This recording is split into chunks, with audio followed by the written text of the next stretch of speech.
అందరికీ నమస్తే, welcome back to వనభోజనం. ఈ రోజు రెసిపీ వచ్చేసి గుత్తి వంకాయ కర్రీ. మనందరికీ ఎంతో ఇష్టమైన ఈ గుత్తి వంకాయ కర్రీని చాలా ఈజీ అండ్ టేస్టీ మెథడ్ లో ఎలా ప్రిపేర్ చేయాలో ఇప్పుడు మీకు చూపిస్తానండి. కూడా ఒకసారి ట్రై చేయండి. గుత్తి వంకాయ కర్రీ కోసం ఒక 1/2 kg వరకు ఇలా వంకాయల్ని తీసుకోండి. సేమ్ ఒకటే సైజులో ఉండేటట్టు చూసుకోండి. అప్పుడు మనకి వేగేటప్పుడు చాలా ఈజీగా ఉంటుంది. ఇలా గుత్తి వంకాయల్ని తీసుకున్న తర్వాత ఒక గిన్నెలో 2 లీటర్స్ వరకు వాటర్ వేసేసుకొని 2 టేబుల్ స్పూన్ గల్లుప్పు వేసుకోండి. ఇప్పుడు వంకాయల్ని ఇలా 4 parts గా కట్ చేసుకొని ఆ ఉప్పు వాటర్లో వేసేసుకొని ఒక 1/2 hour పాటు పక్కన పెట్టేసుకోండి. నెక్స్ట్ ఒక చిన్న గిన్నె తీసుకొని దాంట్లోకి ఒక చిన్న నిమ్మకాయ సైజ్ అంతా చింతపండుని నానబెట్టేసుకోండి. ఇప్పుడు స్టవ్ ఆన్ చేసి స్టవ్ మీద కళాయి పెట్టుకొని దాంట్లోకి 2 టేబుల్ స్పూన్ వరకు పల్లీలు వేసుకోండి. నెక్స్ట్ ఒక 2 inches వరకు ఎండు కొబ్బరిని వేసుకోవాలి. ఇవి కొద్దిగా వేగిపోయిన తర్వాత దీంట్లోకి 1 టేబుల్ స్పూన్ వరకు ధనియాలు వేసేసుకోండి.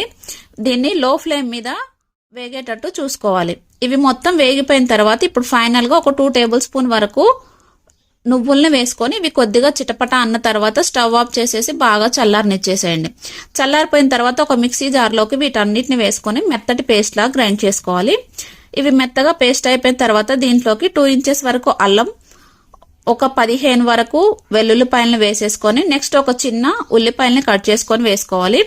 నెక్స్ట్ 2 టమాటాలని చిన్న చిన్న ముక్కలుగా కట్ చేసుకొని దీంట్లోకి వేసేసుకొని మీ కారానికి తగ్గట్టుగా 2 టేబుల్ స్పూన్ వరకు కారం,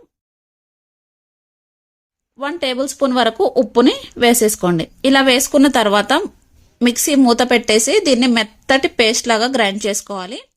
ఇలా గ్రైండ్ చేసుకున్న దాన్ని మనం ఇందాక ముక్కలుగా 4 parts గా కట్ చేసి పక్కన పెట్టుకున్న వంకాయలు ఉన్నాయి కదా, ఆ వంకాయల్లోకి ఈ మసాలాన్ని ఫిల్అప్ చేయాలన్నమాట. ఇలా మొత్తం ఫిల్ చేసిన వంకాయల్ని పక్కన పెట్టేసుకోండి. నెక్స్ట్ ఇప్పుడు స్టవ్ ఆన్ చేసుకొని ఒక బాండి పెట్టుకోండి. దాంట్లోకి 2 టేబుల్ స్పూన్ వరకు ఆయిల్ వేసుకోండి.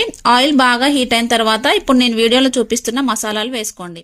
నెక్స్ట్ కొద్దిగా షాజీరా వేసుకోండి. బిర్యానీ ఆకు, 2 పచ్చిమిర్చిని వేసేసుకోండి. ఇవి కొద్దిగా వేగిపోయిన తర్వాత మనం ఇందాక ఫిలప్ చేసి పెట్టుకున్న వంకాయలు ఉన్నాయి కదా, వాటిని ఒక్కొక్కటిగా పేర్చుకుంటూ ఇప్పుడు ఒక్కసారి మూత పెట్టేసి ఈ వంకాయలన్నీ ఆయిల్లో బాగా ఫ్రై అయ్యేలాగా ఒక 5 minutes వరకు బాగా వేయించుకోవాలి. ఇవి మనకి ఆయిల్లో ఎంత బాగా ఫ్రై అయితే అంత టేస్ట్ వస్తుందన్నమాట. ఇవి బాగా వేగిపోయిన తర్వాత మనం ఇందాక మిగిలిపోయిన మసాలా ఉంది కదా, ఆ మసాలాను కూడా వేసేసి చింతపండు గుజ్జును కూడా వేసేసి మీకు కావాల్సినన్ని వాటర్ వేసుకోండి.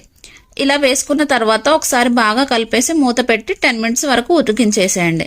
ఒక 10 minutes తర్వాత మూత తీసి చూస్తే మనకి వంకాయలు అనేవి పూర్తిగా ఉడికిపోయి ఉంటాయండి. ఇప్పుడు ఫైనల్ గా కొత్తిమీరతో గార్నిష్ చేసుకుంటే ఎంతో టేస్టీగా ఉండే గుత్తి వంకాయ కర్రీ రెడీ అయిపోయింది. మీకు కూడా ఈ వీడియో కనుక నచ్చినట్లయితే